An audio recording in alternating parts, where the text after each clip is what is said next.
Hello, students. Welcome to the opening topic of the Mathematics Ramp Up. This video comes before our 4 wonderful modules of pre-calculus content. We will discuss quadratic equations and factoring, and really the reason why this video exists is at the request of some of the Calculus 1 instructors who realized their students could use some extra practice in this topic. So this preparatory skill is important, and we will use it in some of the coming modules. You will use it quite often in Calculus 1 to get our strategy for factoring. Let's take this. Here, R and S can be any numbers, and we will multiply.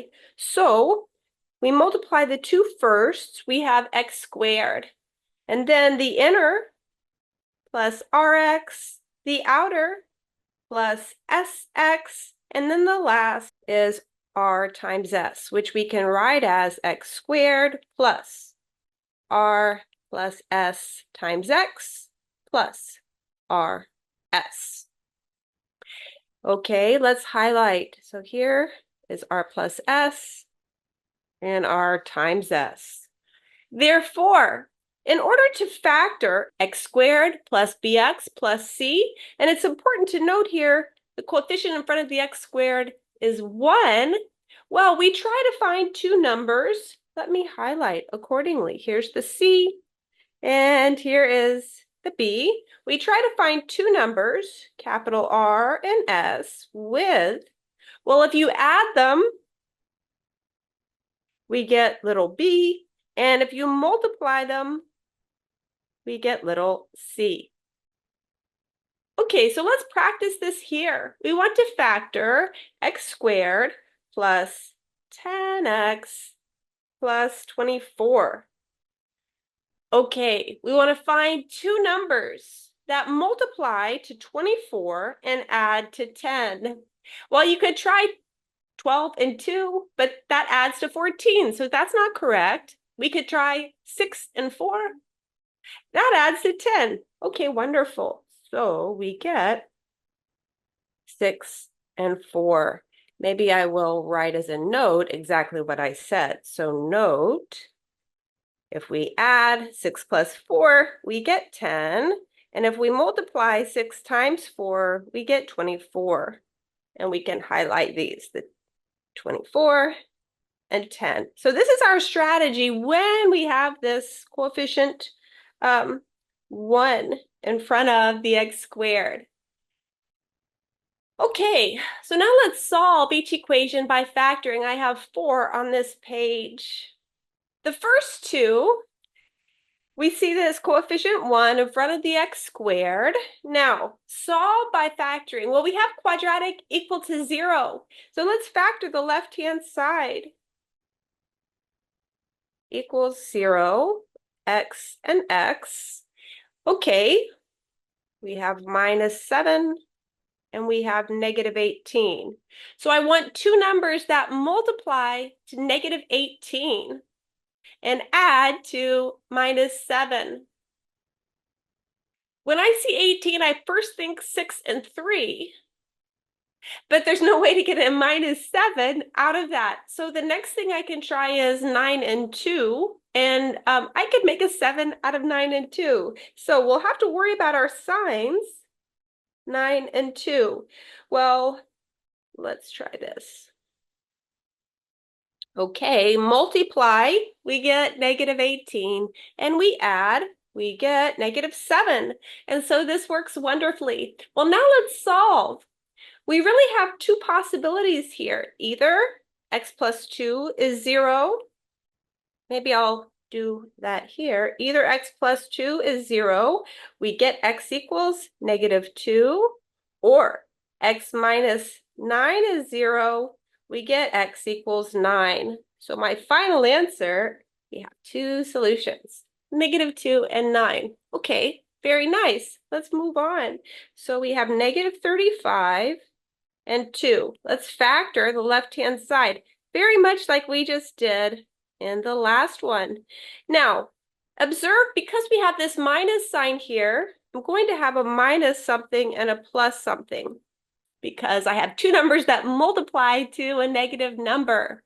Well, 7 and 5. 7 times 5 is 35. I can make a 2 out of those two. So I want minus 5 and plus 7. Now let's check. We multiply, we get negative 35, and we add, we get this positive 2. So we have two possibilities here. X minus 5 is 0, or x plus 7 is 0. We get x is 5, or negative 7. For the next two, you'll notice I don't have coefficient 1 in front of the x squared. But sort of a general strategy is if you see a sum of terms, you want to factor out what's common to every single term. So here I can factor out a 3. I have x squared minus 10x plus 16. Here, factor out a 2. I have x squared minus 3x minus 18. Now, you see over here, I can factor just this part, which does have coefficient 1. It just makes my life a little simpler to factor out what's common to every single term first. Okay, so we have 3. Now I want two numbers that multiply to 16 and add to negative 10. So they're going to have the same sign to get positive. Because this is negative, I'm going to have two x minuses. Let's see, 8 and 2. Okay, 8 and 2. Let's check. We multiply negative 8 and negative 2. We have 16. We add negative 8 and negative 2. We have negative 10. So we have two possibilities here. Either x minus 8 is 0 or x minus 2 is 0. And we have two solutions, 2 and 8. Very nice. These are fun. Okay, well, we've already factored out the 2. Now, it's going to be like this. Okay, because of this negative sign, maybe I should highlight. We have minus 3. We have minus 18. We need two numbers that multiply to negative 18 and add to negative 3. Here's where I can use 6 and 3. Let's check. Negative 6 times 3 is negative 18.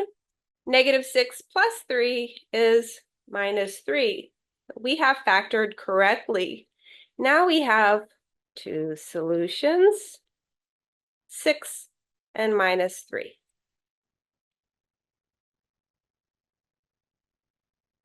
Okay, the next two examples, we still want to solve each equation by factoring. They look a little more involved.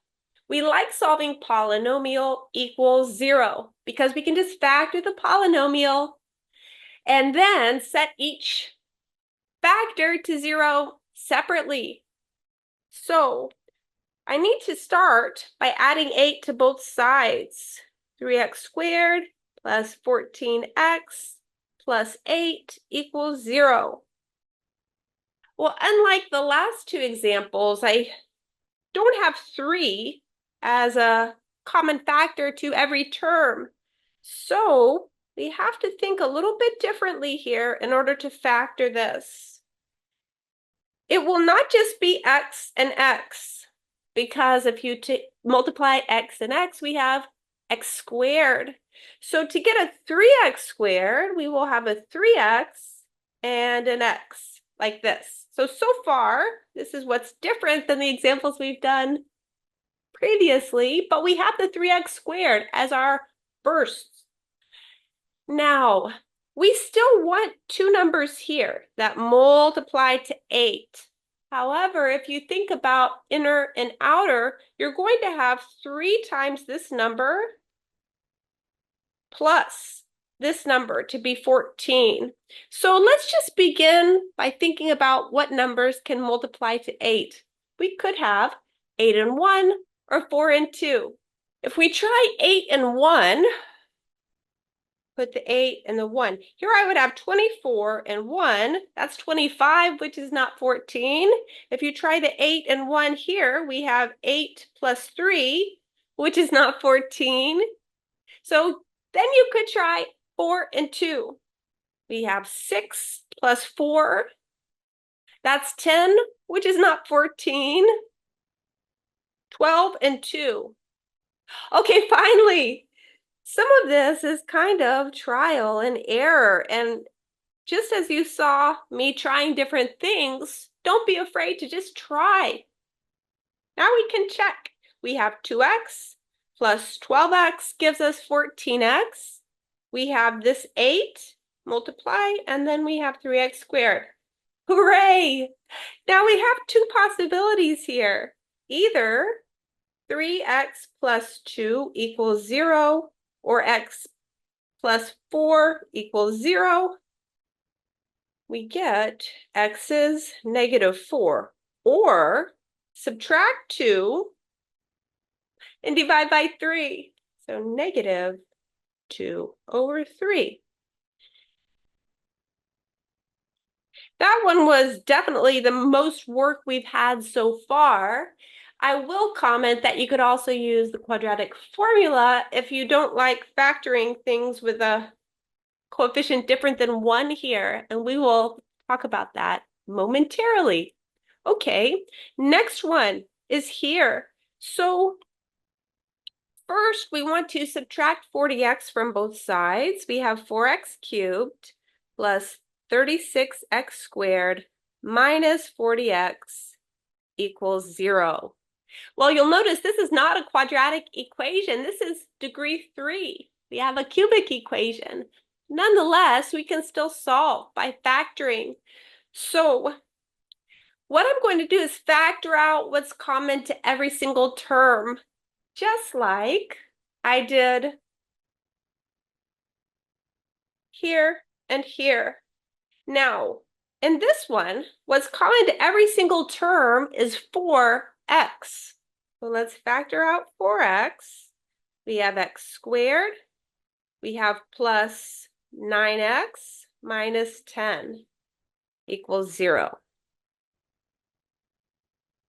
Now we can factor. So let's do plus 10 minus 1. Now, check. Okay, I can bring my colors. We multiply, we have minus 10. We add, we have plus 9. Now, in this case, you see we have 1, 2, 3 factors. So, let me make this a little bit smaller. We either have 4x is 0, x minus 1 is 0, or x plus 10 equals 0. So we get, the first one says x is 0, the second one says x is 1, and the third says x is -10. So we have 3 solutions. Next example, these are rational equations. So I will be solving a quadratic equation, but as I stare at each one of these are rational equations. Well, how can I go about something like this or this? Okay, let's just multiply the entire equation through by x squared. Here we will have 25 x squared minus 9 equals 0. You see, now we have a quadratic equation to solve. We have some choices here. Let's just add 9. We get x squared equals 9 over 25. Now, you have to remember we want all solutions. So one solution will be the square root of 9 over 25. The other will be minus the square root 9 over 25. Now I can simplify my answer. We have plus or minus. The square root of 9 is 3. And the square root of 25 is 5. So here's my answer simplified. This next equation, well, in fact, our answer will look very similar to this, and the technique really is the same, but let's go through it for practice. So let's multiply through by 9x squared. We have 36x squared minus 100 equals 0. We can add 100 to both sides. And then really, when we divide by 36, we can make this look nicer. So 136 are both divisible by 4. We can write this as 25 over 9. Well, you see how these two look quite close at this point. So x will be plus or minus the square root 25 over 9. My final answer is x is plus or minus 5 over 3. This would be all solutions to this equation. Okay, quadratic formula. This is really wonderful because sometimes we cannot factor nicely, or even if we can, we may not see it right away. We can always use the quadratic formula. So suppose a is some non-zero number, and then we're looking at solutions to ax squared plus bx plus c equals 0. Okay, this says x is, it's negative b plus or minus the square root b squared minus 4ac, and then all divided by 2a. This is the quadratic formula. We're going to put stars around it. So I have had some students that don't like the guesswork of factoring, and they use this every time they have to solve a quadratic equation. Personally, if I can factor, I do. But this is always a tool you can use, and it's especially important when you have something that doesn't factor easily. So as a note here, this quadratic equation can have one distinct solution.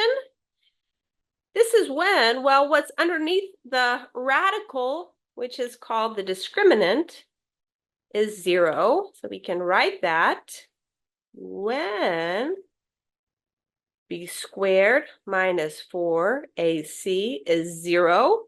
And then you just have this one solution, which is negative b divided by 2a.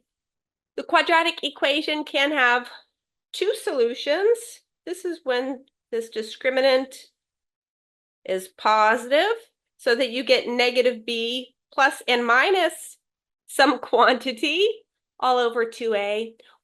We can also have no real solutions. This happens when this discriminant is negative. We cannot take the square root of a negative number. Okay, so let's do some examples of this. Here, you notice first we need to write this of the form ax squared plus bx plus c equals 0. We can jump into the quadratic formula. We have negative b plus or minus the square root. We have b squared minus 4ac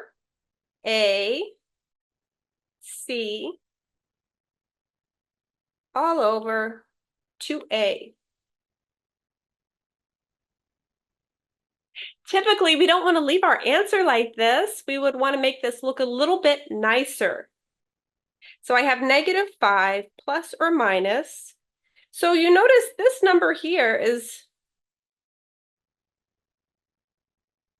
positive 12. So I have 25 plus 12, which is 37. And then all over 6. This is an exact answer. If you wanted to round in your calculator, you could, but I personally would leave this exact unless otherwise directed. Well, the next one is already written of the form ax squared plus bx plus c equals 0. we can just jump into the quadratic equation. X equals negative b plus or minus the square root b squared minus 4ac all over 2a.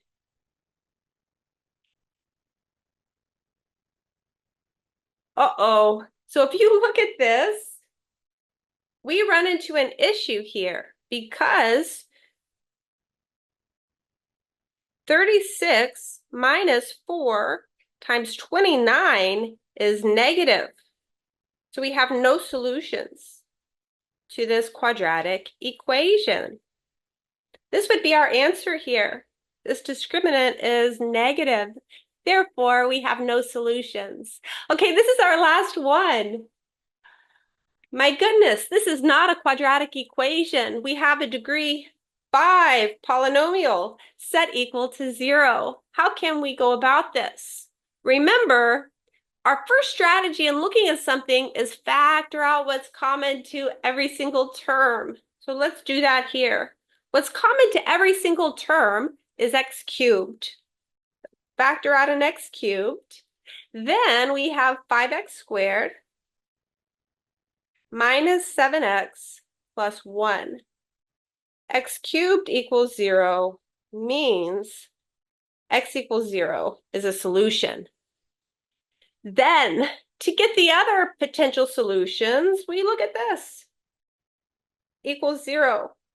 Here, we can use the quadratic formula. We have negative b plus or minus the square root. B squared is 49 minus 4 AC all over 2A. Now maybe I will simplify that and write all three at the same time. So we have 0 as a solution. And then we also have 7 plus or minus. Here we have the square root of 49 minus 20, which is the square root of 29 all over 10. We have 3 solutions here. All right, that was so much practice with the quadratic formula, factoring, and solving equations, and I hope it's helpful for you. Thanks so much.